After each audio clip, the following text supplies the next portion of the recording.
Greetings, everyone. Welcome back to our blackout book read of the KYBALION 3 Initiates. Part 6, Chapter 8.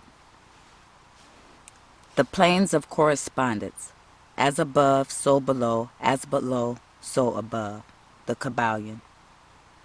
The great second principle embodies the truth that there is a harmony, agreement, and correspondence between the several planes of manifestation, life and being.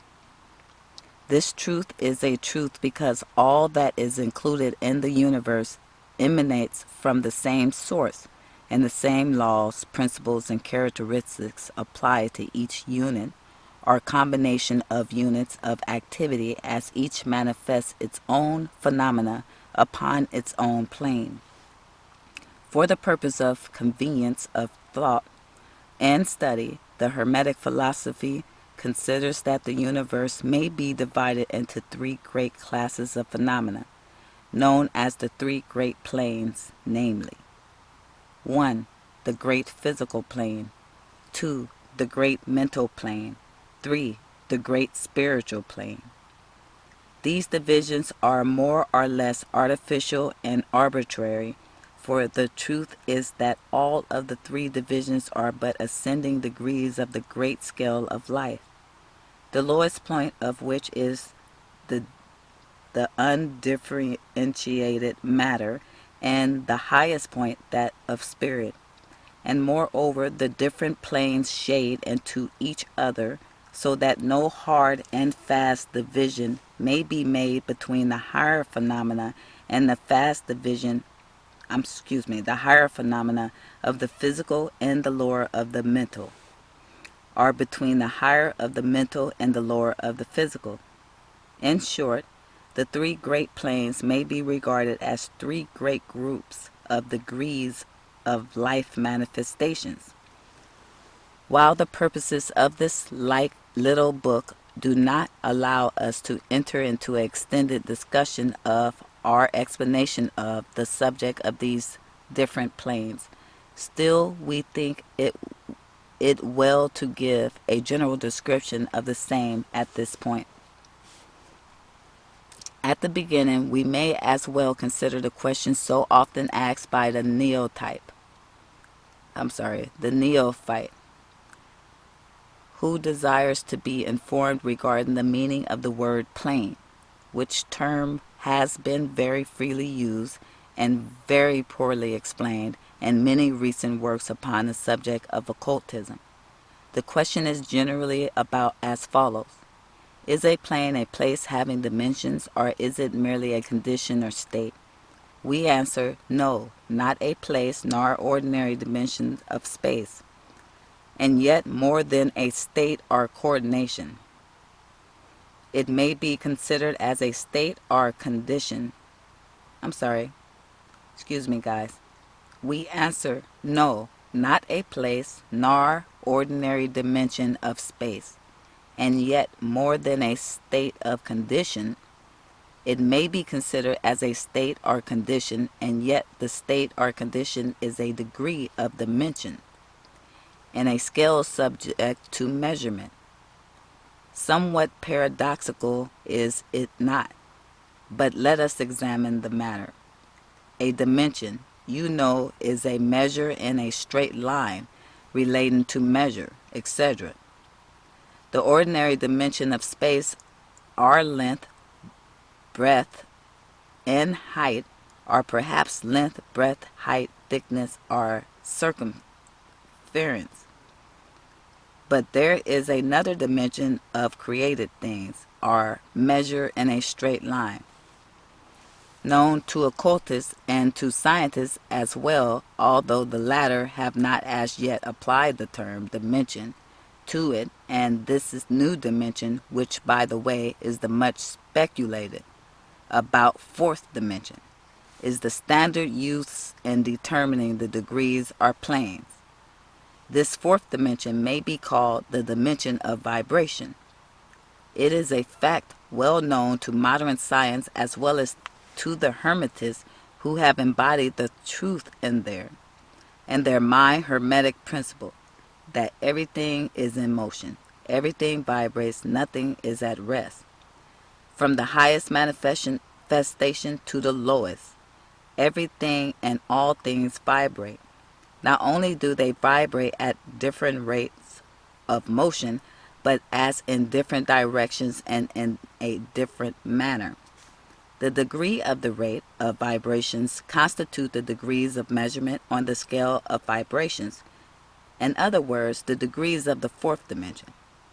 And these degrees form what occultists call planes. The higher the degree of rate of vibration, the higher the plane, and the higher the manifestation of life accompanying that plane. That while a plane is not a place, nor yet a state or condition, yet it possesses qualities common to both.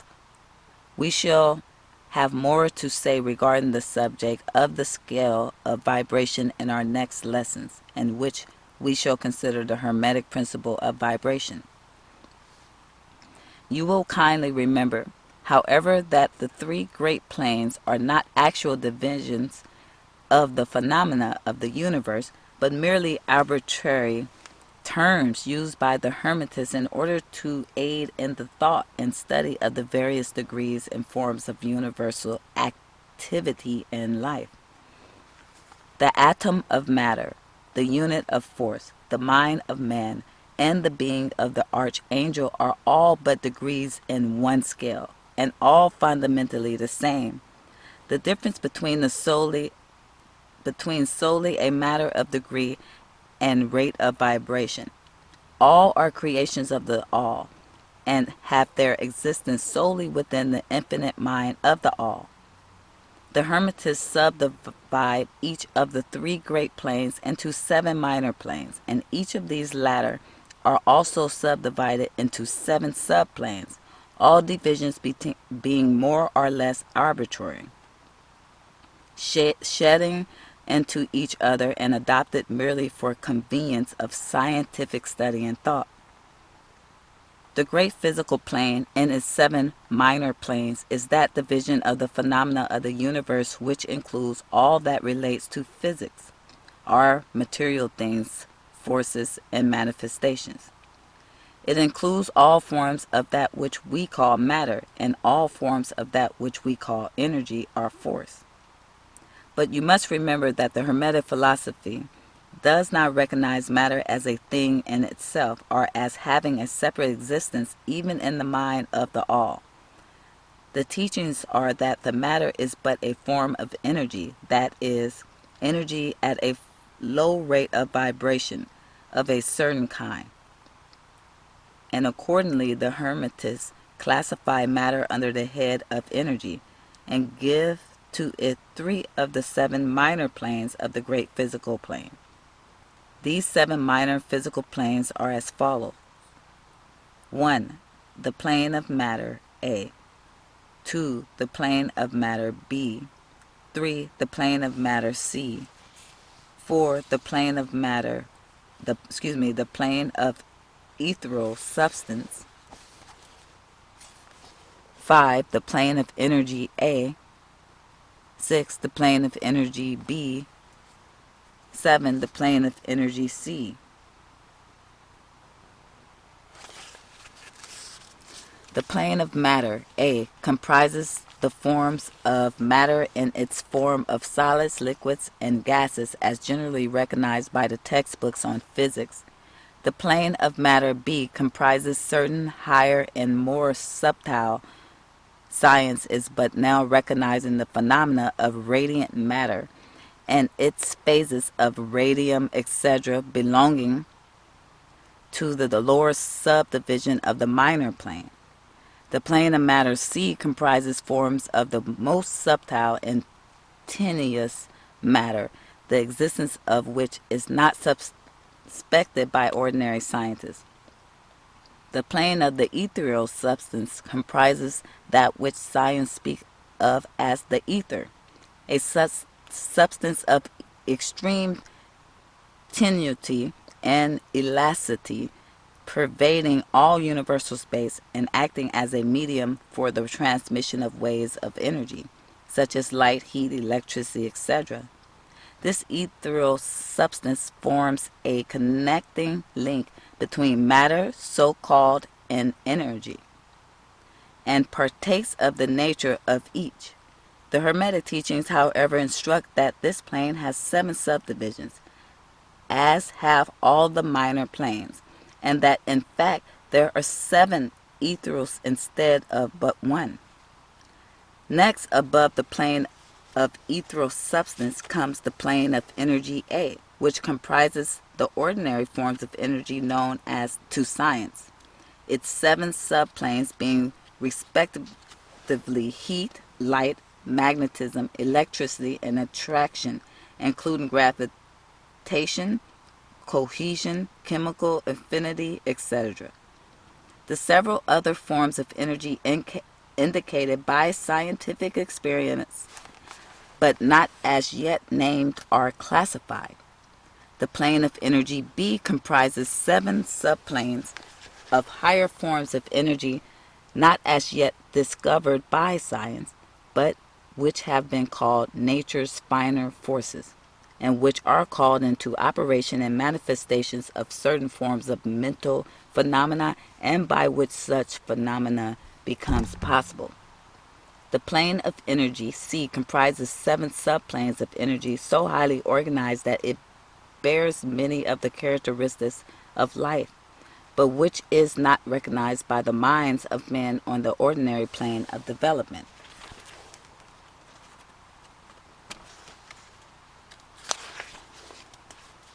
Being available for the use on beings of the spiritual plane alone, such energy is unthinkable to ordinary man and may be considered almost as the divine power. The beings employing the same are as gods compared even to the highest human types known to us. The great mental plane comprises those forms of living things known to us in ordinary life, as well as certain other forms not so well known except to the cultists.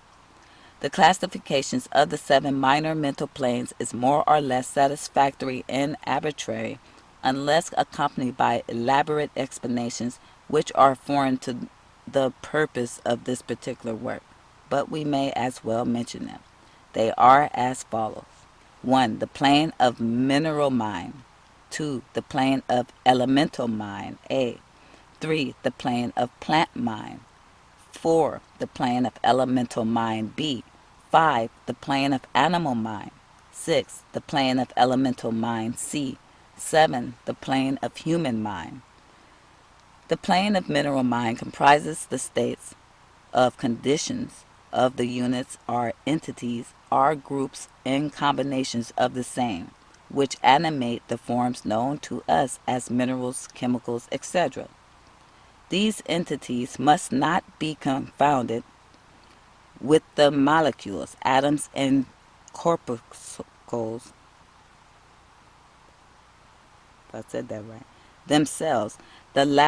The latter being merely the material bodies or forms of these entities, such as a man's body is but his material form and not himself.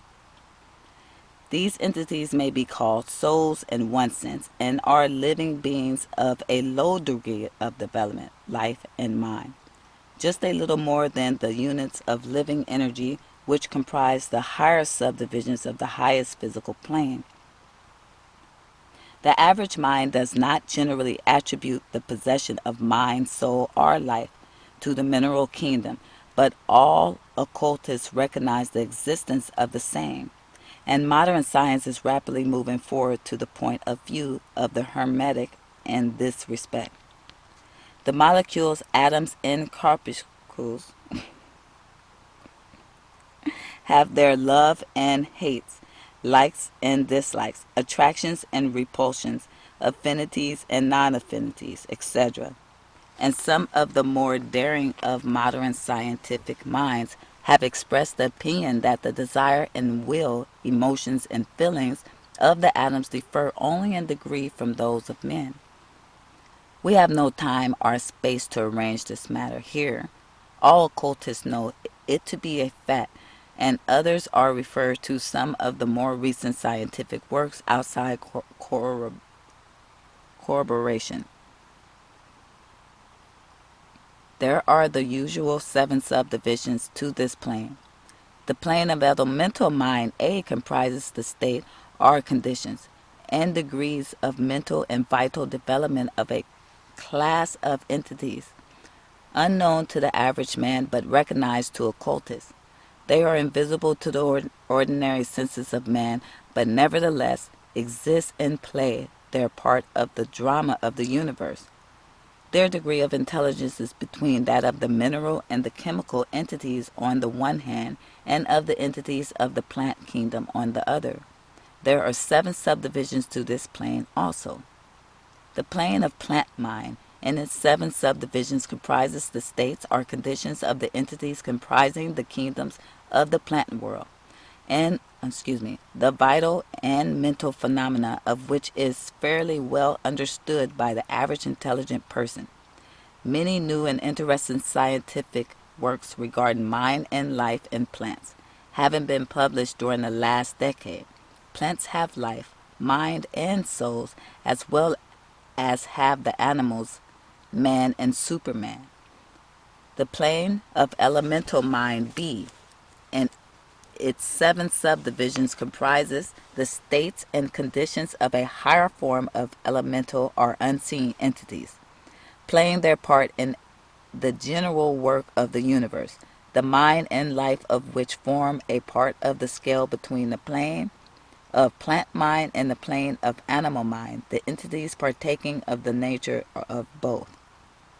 The plane of animal mind and its 7 subdivisions comprises the states and conditions of the entities, beings, or souls animating the animal forms of life familiar to us all. It is not necessary to go in detail regarding this kingdom or plane of life, for the animal world is as familiar to us as it our own. The plane of elemental mind C and its 7 subdivisions comprises those entities or beings invisible as are all such elemental forms, which partake of the nature of both animal and human life in a degree in a certain combination. The highest forms are semi-human in intelligence. The plane of human mind and its 7 subdivisions comprises those manifestations of life and mentality which are common to man in his various grades, degrees, and divisions.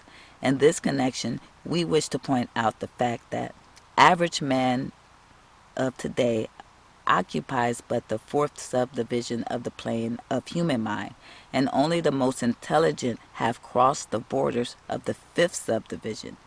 It has taken the race millions of years to reach this stage, and it will take many more years for the race to move on to the 6th, 7th subdivision and beyond.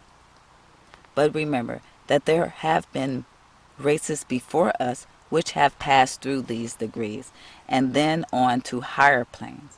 Our own race is the 5th, with stragglers from the 4th, which has set foot upon the path. And then there are a few advanced souls of our own race who have outstriped the masses and who have passed on to the 6th and 7th subdivision, and some few beings still further on.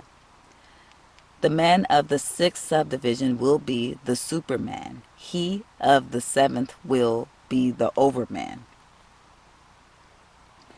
In our consideration of the 7th minor mental planes, we have merely referred to the 3 elementary planes in a general way. We do not wish to go into the subject in detail in this work, for it does not belong to this part of the general philosophy and teachings. But we may say this much, in order to give you a little clearer idea of the relations of these planes to the more familiar ones. The elementary planes bear the same relationship to the planes of mineral, plant, animal, and human mentality and life that the black keys on the piano do to the white keys. The white keys are sufficient to produce music, but there are certain scales, melodies, and harmonies in which the black keys play their part and in which their presence is necessary. They are also necessary as connecting links of soul condition, entity states, etc. Between the several other planes, certain forms of development being attained therein. This last fact giving to the reader who can read between the lines a new light upon the a new light upon the processes of evolution and a new key to the secret door of the leaps of faith between kingdom and kingdom. The great kingdoms of elementals are fully recognized by all occultists, and the esoteric writings are full of mention of them. The readers of Bulwer's, Zanoni, and similar tales will recognize the entities inhabiting these planes of life. Passing on from the great mental plane of the great spiritual plane, what shall we say? How can we explain these higher states of being, life, and mind to minds as yet unable to grasp and understand the higher subdivisions of the planes of human mind? The task is impossible. We can speak only in the most general terms. How may light be described to a man born blind? How sugar? How blind? How sugar? To a man who has never tasted anything sweet? How harmony to one born deaf? All that we can say is that the 7 minor planes of the great spiritual plane, each minor plane having its 7 subdivisions, comprise beings possessing life, mind, and forms as far above that of man of today as the latter is above the earthworm, mineral, or even certain forms of energy or matter. The life of these beings so far transcends ours that we cannot even think of the details of the same. Their minds so far transcend ours that to them we scarcely seem to think, and our mental processes seem almost akin to material processes. The matter of which their forms are composed is of the higher planes of matter, nay, some are even said to be clothed in pure energy. What may be said of such beings? On the 7 minor planes of the great spiritual plane exists beings of whom we may speak as angels, archangels, demigods. On the lower minor planes dwell those great souls whom we call masters and adepts.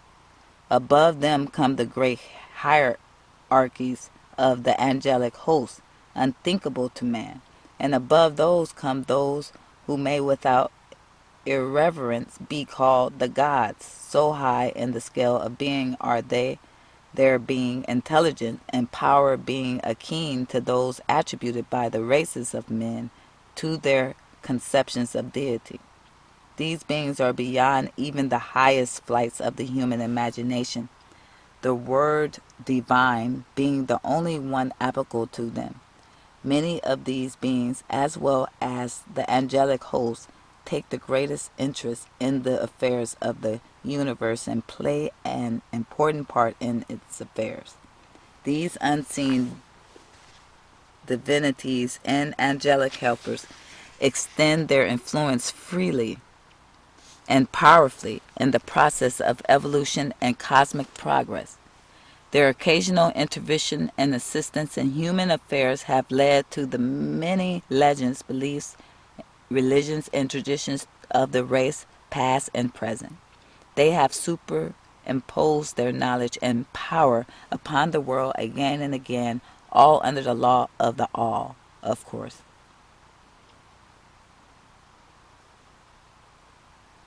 But yet, even the highest of these advanced beings exist merely as creations of and in the mind of the all, and are subject to the cosmic processes and universal laws.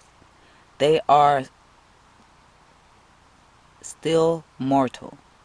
We may call them gods if we like, but still they are but the elder brethren of the race, the advanced souls who have outstriped their brethren and who have foregone the ecstasy of absorption by the all in order to help the race on its upward journey along the path.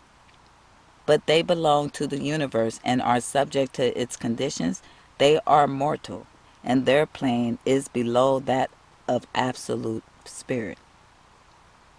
Only the most advanced hermetists are able to grasp the inner teachings regarding the state of existence and the power manifested on the spiritual plane. The phenomena is so much higher than that of the mental planes that a confusion of ideas would surely result from an attempt to describe the same. Only those whose minds have been carefully trained along the lines of the Hermetic philosophy for years, yes, those who have brought them with them from other incarnations, the knowledge acquired previously, can comprehend just what is meant by the teachings regarding these spiritual planes. And much of these inner teachings is held by the Hermetists are as being too sacred, important, and even dangerous for general public dissemination.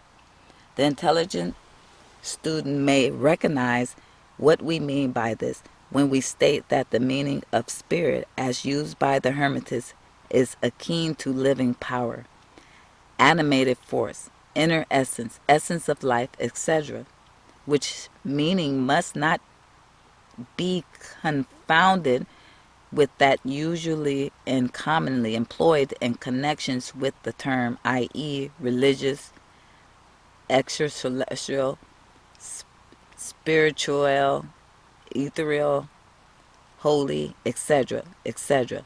To occultists, the word spirit is used in the sense of the animating principle, carrying with it the idea of power, living energy, mystic force, etc.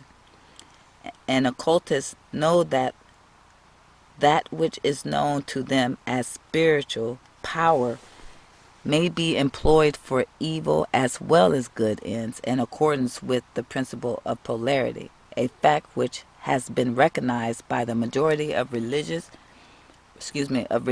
in their conceptions of Satan, Beelzebub, the devil, Lucifer, fallen angels, etc.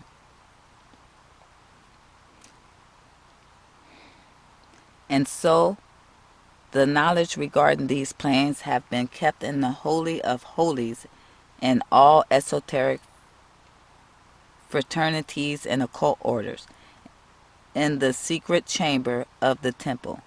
But this may be said here that those who have attained high spiritual powers and have misused them have a terrible fate in store for them, and the swing of the pendulum of rhythm will inevitably swing them back to the furthest extreme of material existence, from which point they must retrace their steps spiritward along the weary rounds of the path, but always with the added torture of having always with them a lingering memory of the heights from which they fell owing to their evil actions. The legends of the fallen angels have a basis in actual facts, as all advanced occultists know. The striving for selfish power on the spiritual planes inevitably result in the selfish souls losing its spiritual balance and falling back as far as it had previously risen. But to even such a soul, the opportunity of a return is given, and such souls make the return journey, paying the terrible penalty according to the invariable law. In conclusion, we would again remind you that according to the principle of correspondence, which embodies the truth, as above, so below, as below, so above, all of the 7 Hermetic principles are in full operation on all of the many planes, physical, mental, and spiritual. The principle of mental substance, of course, applies to all the planes, for all are held in the mind of the all. The principle of correspondence manifests in all, for there is a correspondence, harmony, and agreement between the several planes. The principle of vibration manifests on all planes. In fact, the very differences that go to make the planes arise from vibration, as we have explained. The principle of polarity manifests on each plane, and the extremes of the poles being apparently opposite and contradictory. The principle of rhythm manifests on each plane, the movement of the phenomena having its ebb and flow, rise and flow, incoming and outgoing. The principle of cause and effect manifests on the principle of cause and effect manifests on each plane, every effect having its cause and every cause having its effect. The principle of gender manifests on each plane, the creative energy being always manifest and operating along the lines of the masculine and feminine aspects. As above, so below. As below, so above. This centuries-old Hermetic axiom embodies one of the great principles of universal phenomena. As we proceed with our consideration of the remaining principles, we will see even more clearly the truth of the universal nature of this great principle of correspondence. Stay tuned for Chapter 9, Part 6.